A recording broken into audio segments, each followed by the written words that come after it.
This is an Ingersoll brand metal shear. It was part of a kit I bought. It says on it NF because it's non-functional. Actually, the trigger doesn't work at all. Something's broken inside. Somebody has tried to fix it, but left it in a box, so I'm going to fix it. I'm not going to show the dismantling of the tool, only part of the rebuild, but just to say that you wouldn't see this video if my project wasn't successful. So let's look at the broken part.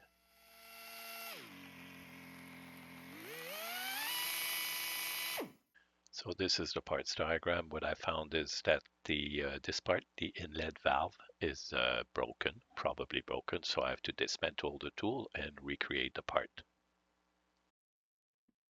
So this is the broken part that I have to replace. It's just the inlet valve in my Ingersoll brand tool. You might be able to see from here, but the shaft is kind of bent, but it's not bent. It's broken in two places, actually three places, because the tip is also broken. So I just glued it with super glue just to be able to measure. It's definitely not very solid, but it's enough to be able to measure everything. So I'm using my instrument to measure everything. So shaft diameter, the diameter and the size of all the pins, and this pin here and all that. So basically, this inlet valve goes in the inlet tube and sits on a gasket. The gasket is still in the tool. I didn't remove it.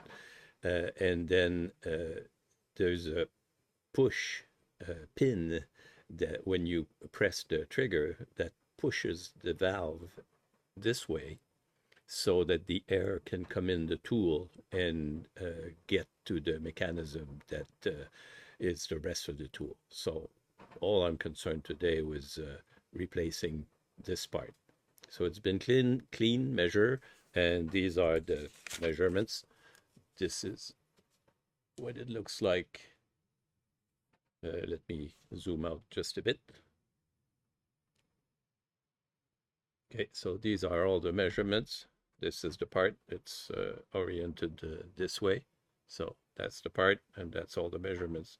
It's precise to within, I'd say about 500 of a millimeter. Of course, I'm always using metric. So these are the first prototypes I made. This one here is for an M4 bolt, and this one is for an M5 bolt. So basically, they're very similar. It's only the size of the hole in the middle and the thickness of the top part. So this is what it looks like when it's assembled. As you can see, there's a nut there, and if you look at the original part, uh, these are the exact same length and same size. I just have to do a bit of filing to finish these edges here. So basically how it works is that the bolt goes through the hole, and I made a nut.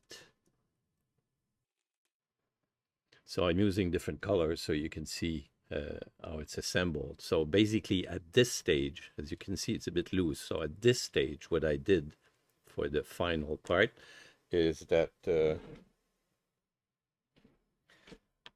I used some super glue and put a drop on top right here, a drop here, and a drop.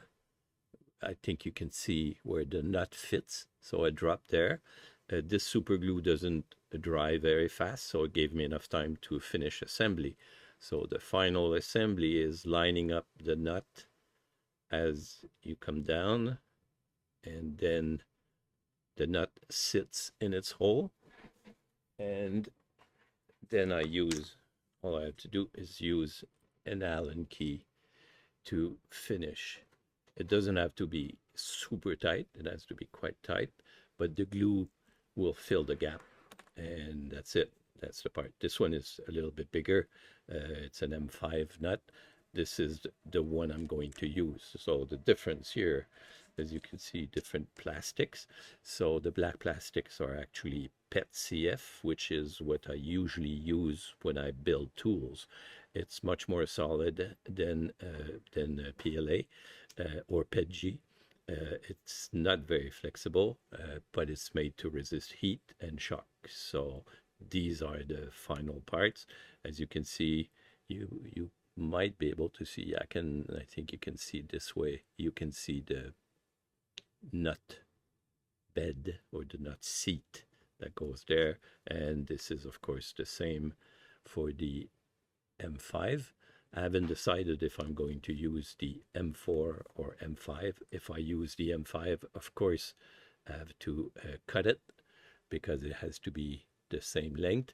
And because the M5 is slightly bigger than the old shaft, slightly bigger diameter, I will have to file it to make it exactly 4.29 millimeters as specified on my little drawing here that I made for all the parts and all the measurements and all that.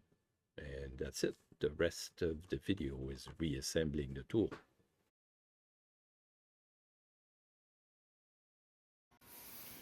Okay, now we're rebuilding the tool. So this is the main body of that tool. As you can see, it's quite clean. I cleaned it before. Everything has been removed. There's not a single part left. This is a Ingersoll RAN 7802SA. So it's a shear gun.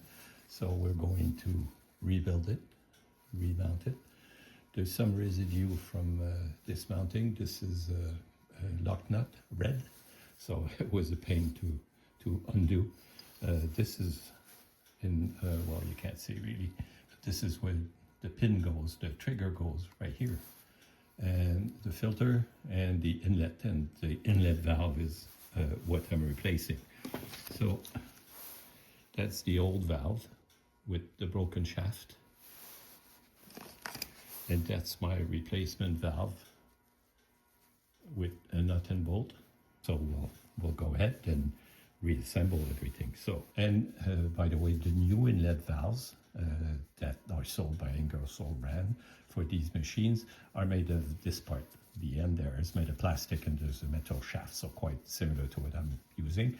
So this is an M4 bolt that I'm using, and it's ready to go in. There's a video showing how I made it. So basically all I have to do is make sure that it goes all the way in. And well, you can't see it much, but you should see it appear. Okay, there it is. So there's a little pin way in the back. Oh, I think you see it from this angle. Yeah, you see it. The pin, that's all the way in the back. Let me try to close in. Yeah, you see the pin. That's my bolt that's there. So I'm going to push it a bit. I'm just going to use what's there. So I have a file available. So hopefully it's well seated in there. I can see it all the way there.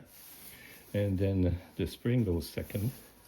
So that's the spring that goes in there. So the spring goes quite far in. This is the inlet itself. As you can see, some people have tried to work on it and used the wrong size key. So it is 22 millimeters, the dimension. I have the key there. So a bit of machine oil on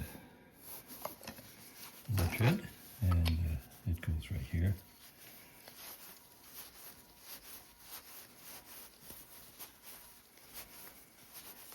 So that spring is now in compression.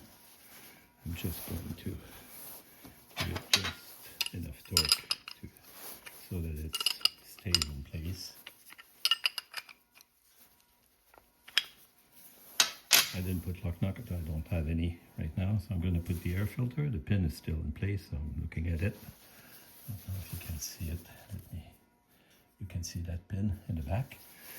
I can touch it, yeah, so I can feel the pressure, like I can feel it with my finger there. So let me put the air filter. Pretty straightforward. It goes this way. So flat side there.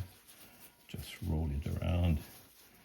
It's tapered, the part, so it has a direction. You put it in the best you can. There we go. So the outlet muffler or air filter or oil filter is in place.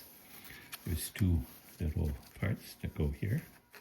Two little felt to prevent the oil from coming out. One, two. Oh. So of course I forgot to put the grate. I need this part right there. That's what goes there. Okay. It holds the little filter in place and the muffler. So this goes back in here.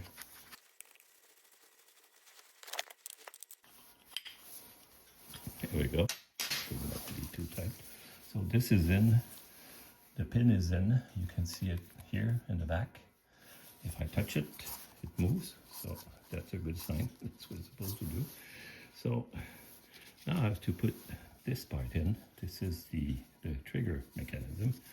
So what I'm not sure about is how it goes this way. So it needs a bit of grease. Let me get my grease. Okay, so I'm using some old Teflon super lube. I just need just a bit there. And that's just for the O-ring. So you can see there's an O-ring there. So I'm going to just put a bit for the O-ring. Now I need to put some oil with that pin. So where's my oil? It's right here. So some oil right here and right here. So that this assembly, oh yeah, now it's a lot better. So that's the trigger. It goes all the way here. See? Now it's all oily. I don't know exactly how it's going to fit. So we'll see. We put it in. There's a direction for this part. You can see the little mark there. And this channel will receive the cutter pin. But I don't know for the pin itself. So I'll try it on the side and slide it in here. Okay, so I did get that part to fit in. So that's the trigger, that's the action that I want. That round piece fits all the way flush with this, which is, it wasn't before. It was actually about 5 or 6 millimeters out. So I guess when they put it in the last time, because, well, you can't see it, but in here there's a hole and there's a pin that goes there. There's the pin, and that locks this plate, but I'm guessing that whoever serviced this before didn't, so I'm going to hammer that pin in. So the pin is in, it's in there, trigger is still working, so we could now test, see if when I pull the trigger there's air coming out of this end. So let's try that. I got the air here. Let's see if we get any air. Okay, so it's tight. There we go. There we go. You can see the air coming out. So the valve works. Everything works. So we're ready to reassemble the working part and of course put the trigger in place. So here's the tool, all assembled. This is working. It's oiled. Let's try it.